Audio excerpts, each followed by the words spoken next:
రాజ్యాంగాన్ని కూనీ చేస్తూ కేంద్ర ప్రభుత్వం వ్యవహరిస్తున్న తీరును నిరసిస్తూ కంటోన్మెంట్ కాంగ్రెస్ శాసనసభ్యుడు గణేష్ ఆధ్వర్యంలో ర్యాలీ నిర్వహించారు. ఏఐసీసీ పిలుపు మేరకు జై భీమ్, జై బాపు, జై సంవిధాన్ పేరుతో నిర్వహించిన ర్యాలీలో బాపూజీ నగర్ నుండి బోయిన్పల్లి వరకు పాదయాత్ర చేపట్టారు. ఆర్య వైశ్య కార్పొరేషన్ చైర్పర్సన్ కాల్వా సుజాత హాజరై ర్యాలీలో పాల్గొన్నారు. ఈ సందర్భంగా వారు మాట్లాడారు. కేంద్ర ప్రభుత్వం రాజ్యాంగాన్ని అవమానించే విధంగా వ్యవహరించే తీరును ఖండించారు. ప్రపంచంలోనే భారతదేశానికి గొప్ప సంపదగా ఉన్న రాజ్యాంగాన్ని మార్చేందుకు ప్రయత్నాలు జరుగుతున్నాయని ఆరోపించారు. రాజ్యాంగాన్ని కాపాడుకోవాల్సిన బాధ్యత ప్రతి ఒక్కరిపై ఉందని, భాజపా అనుసరిస్తున్న విధానాలకు వ్యతిరేకంగా పోరాడాల్సిన సమయం ఆసన్నమైందని అన్నారు. భారతదేశంలో ఏకం చేయడంతో పాటు రాజ్యాంగ పరిరక్షణ కోసం భారత్ జోడో యాత్ర పేరుతో రాహుల్ గాంధీ కాశ్మీర్ నుండి కన్యాకుమారి వరకు పాదయాత్ర చేపట్టారని గుర్తు చేశారు.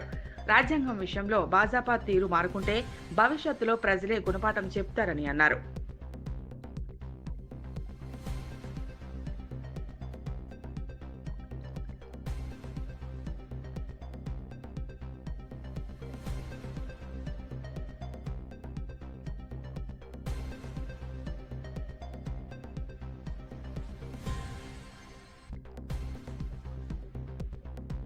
శ్రీ గణేష్ గారి నేతృత్వంలో ఈరోజు బాపు గారికి పూలమాల వేసి అక్కడి నుంచి పాదయాత్రగా ఇక్కడ మరి అంబేద్కర్ స్టాచ్యూ వరకు వచ్చి వారికి కూడా నివాళులు అర్పించి ఇక్కడ మీతో మరి మీడియా సోదరులతో మాట్లాడటం జరుగుతుంది.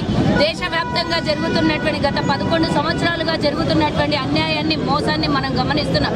దేశాన్ని అప్పులప్పాలు చేసి మనల్ని మీరు దేవుడు దేవుడు అనండి, మేము వెనకాల నుంచి దయ్యాల్లాగా పొడుచుకొని దేశ సంపదని తినేస్తాము అని బీజేపీలు కొంతమందికి మాత్రమే దేశ సంపదని పంచుతూ దేశాన్ని అరాచకం పాలు చేస్తూ, అంతేకాకుండా మరి మొన్న మనం పార్లమెంట్లో చూసినాం. ఆ పార్లమెంటులో మరి ఎంతో కష్టపడి అమెరికా లాంటి అంత పెద్ద దేశం 100 సంవత్సరాలు పడితే ఈ మరి రాజ్యాంగం తయారు చేసుకోవడానికి మన దగ్గర ఉన్నటువంటి విద్వాంసులు మరి ఎంత పెద్ద మరి అంబేద్కర్ లాంటి వాళ్ళ నేతృత్వంలో 3 సంవత్సరాలలో రాజ్యాంగాన్ని రచించడం జరిగింది.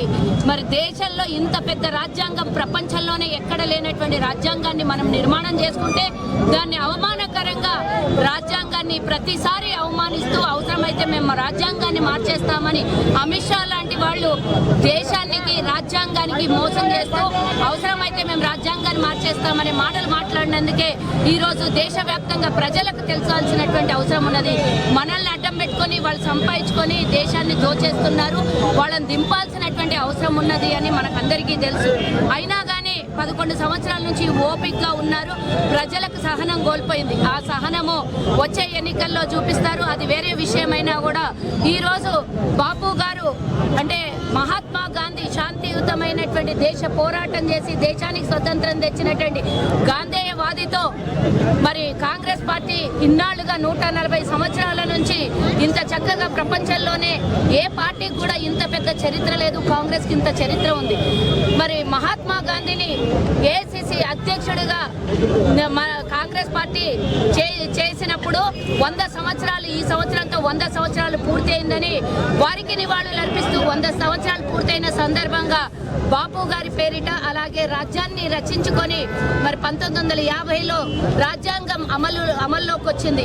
దాన్ని ఈరోజు 75 సంవత్సరాలు పూర్తి చేసుకోబోతున్నాం. కాబట్టి మరి సంవిధానం గురించి వాళ్ళు ఏ విధంగా అయితే అవమానిస్తున్నారో ఆ సంవిధానాన్ని రక్షించడం కోసం ప్రజల్లోకి తీసుకెళ్తున్నాం. అలాగే రాజ్యాంగాన్ని రచించినటువంటి డాక్టర్ బాబాసాహెబ్ అంబేద్కర్ గారిని అవమానిస్తున్నటువంటి వీళ్ళకందరికీ కూడా శాస్త్రి చెప్పాల్సినటువంటి అవసరం ఉన్నదని మరి కాంగ్రెస్ శ్రేణులందరూ దేశవ్యాప్తంగా గల్లీ గల్లీ, వీధి వీధి, వాడ వాడ, గడప గడప ప్రతి మనిషికి ఈ విషయాన్ని చేరవేర్చేటందుకు స్వతంత్రంలో మనం ఎంత కష్టపడ్డాం, స్వతంత్రం తేవడానికి ఎంత కష్టపడ్డాం, దేశాన్ని ఈ విధంగా తీర్చిదిద్దుకోవడానికి ఎంత కష్టమైందని ప్రజల దగ్గరికి తీసుకెళ్లడానికి ఈ కార్యక్రమాల్ని చేపట్టాము. 1 సంవత్సరం పొడుగునా ఈ కార్యక్రమం ప్రతి నియోజకవర్గంలో జరుగుతుంది. ఈ సందర్భంగా మరి నన్ను